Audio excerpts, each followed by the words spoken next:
ఈ రోజే డౌన్లోడ్ చేయండి. మీ ఫేవరెట్ షోస్ చూడండి. పెళ్లి చేసుకోబోయే వాళ్ళం మన మధ్య మొహమాటాలు ఎందుకు? నువ్వు చాలా మంచిదానివి అదితి. నీలాంటి అమ్మాయి భార్యగా దొరకాలంటే చాలా అదృష్టం ఉండాలి. కాకపోతే ఏంటి ఇంద్ర?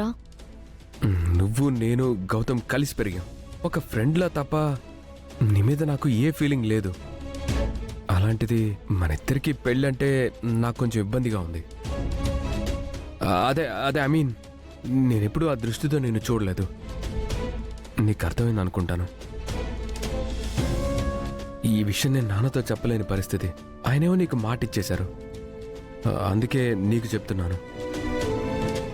ఈ పెళ్లి గురించి ఇంకోసారి ఆలోచించు అదితి. ఎందుకంటే మనం పెళ్లి చేసుకున్న తర్వాత లైఫ్ లాంగ్ ట్రావెల్ చేయాలి. మనం మంచి ఫ్రెండ్స్ అవ్వగలం, కానీ మంచి కపుల్ కాలేమని నా ఫీలింగ్. పెళ్లి చేసుకొని ఇబ్బంది పడ్డం కంటే ముందే ఆలోచించి నిర్ణయం తీసుకుంటే బెటర్ కదా. ఇంకా ఏమైనా చెప్పాలి అనుకుంటున్నావా ఇంద్ర? నీకు అందం ఉంది, చదువు ఉంది, ఆస్తి ఉంది. పైగా నువ్వు చాలా మంచిదానివి. గౌతమ్ గురించి పక్కన పెడితే నీకు గొప్ప గొప్ప సంబంధాలు వస్తాయి. మంచి భర్త దొరుకుతాడు. ఏ ప్రాబ్లం లేకుండా నీ లైఫ్ హ్యాపీగా ఉంటుంది. నాతో ఇలా చెప్పమని గౌతమ్ నీతో చెప్పాడా? అదేమి లేదు. మన పెళ్లిపై నీపై నాకున్న ఒపీనియన్ చెప్తున్నాను. నువ్వు చెప్తున్నవన్నీ కరెక్ట్ ఇంద్ర. నాకు గొప్ప గొప్ప సంబంధాలే వస్తున్నాయి.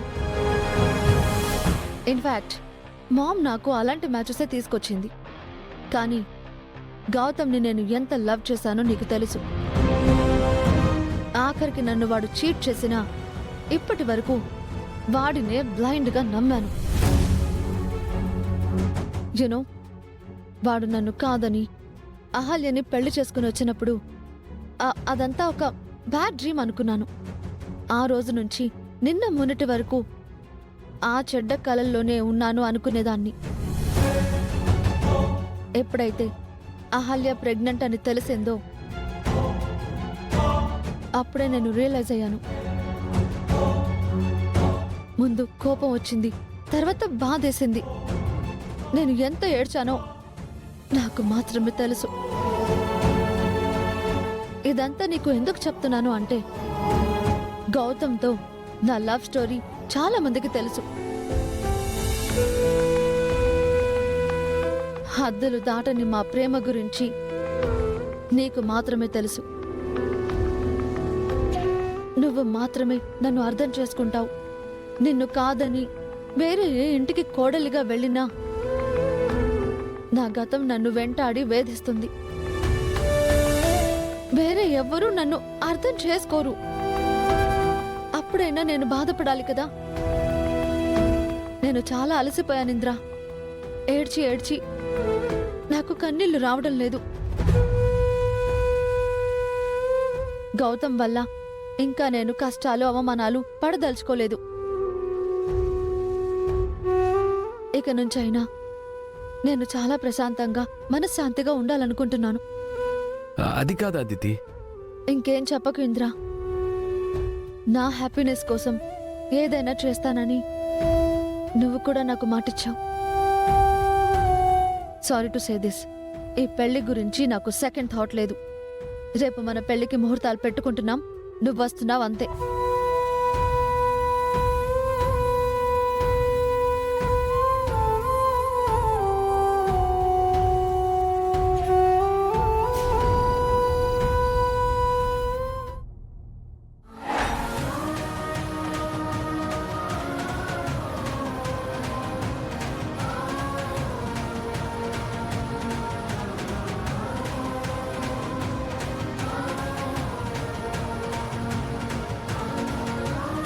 సారీ అహల్య గారు, మిమ్మల్ని ఇంటికి తీసుకొచ్చినప్పటి నుంచి ఒక్కరోజు కూడా ప్రశాంతంగా ఉంచలేకపోయాను.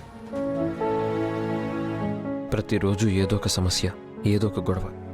ఇప్పుడేమో అదితి పెళ్ళి. అదితి ఇంద్రాన్ని పక్కన పెట్టి ఇంకొకరిని పెళ్లి చేసుకుని సంతోషంగా ఉంటుందనుకున్నాం, కానీ మనల్ని ఇలా టెన్షన్ పెడుతుంది అనుకోలేదు.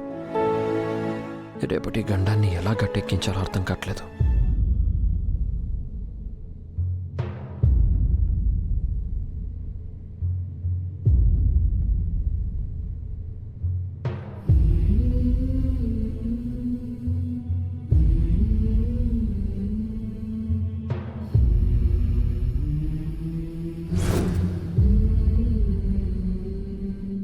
అహల్య గారు ప్రెగ్నెన్సీ బుక్లో ఏదో రాసినట్టున్నారు.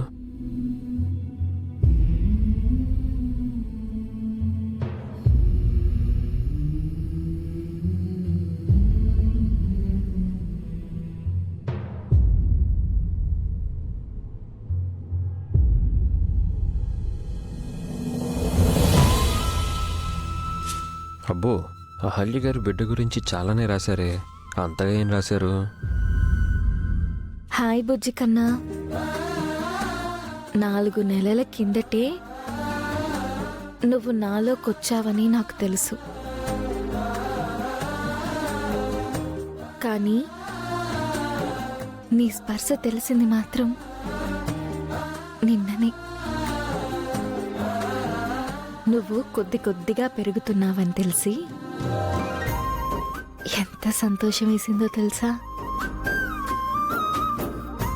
గౌతమ్ గారైతే నాకంటే ఎక్కువ ఆనందపడ్డారు.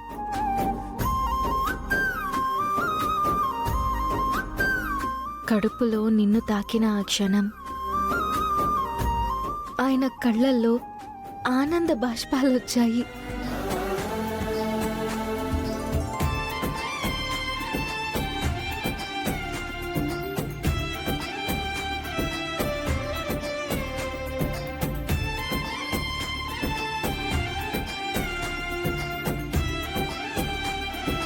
ఆ క్షణాన్ని అక్షరాలుగా మార్చి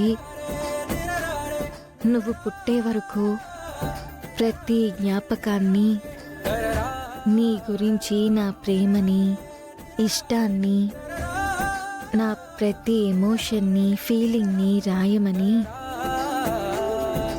గౌతమ్ గారు నాకు ఈ బుక్ ఇచ్చారు. ఇదొక రకంగా నీ కథ. నువ్వు పుట్టక ముందే నీ గురించి రాస్తున్న కథ. నీ కోసం ఒక మనిషి కంటున్న కల లాంటి కథ.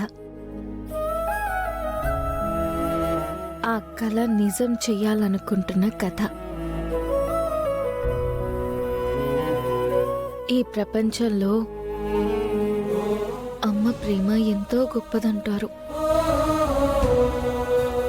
కానీ ఆ ప్రేమని మించి ఒక వ్యక్తి నిన్ను ప్రేమిస్తున్నాడు నాన్న. నీ కోసం తపన పడుతున్నాడు, పోరాడుతున్నాడు. ఆ వ్యక్తి గురించి నీకు తెలియాలి. ఈ బుక్కులో నీ గురించో నా గురించో రాయడం పెద్ద విశేషం కాదు. మన కోసం యుద్ధం చేస్తున్న ఆ దేవుడి గురించి చెప్పాలి.